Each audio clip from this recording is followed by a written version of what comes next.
आज पुत्रदा एकादशीनिमित्त विठ्ठल मंदिर आकर्षक फुलांनी सजवल्यामुळे मंदिराचं रूप जणू बदलून गेलं आहे. मंदिरात प्रवेश करताच मनाला मोहून टाकणारी ही फुलांची सजावट पाहून भाविक भारावून जात आहेत.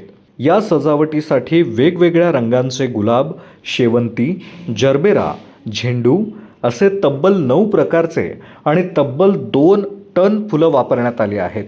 मंदिराच्या सोळखांबी आणि चौखांबी परिसरात फुलांची सुंदर सजावट केल्यानं विठ्ठल मंदिराचं जुनं आणि ऐतिहासिक रूप आणखीनच खुलून दिसत आहे.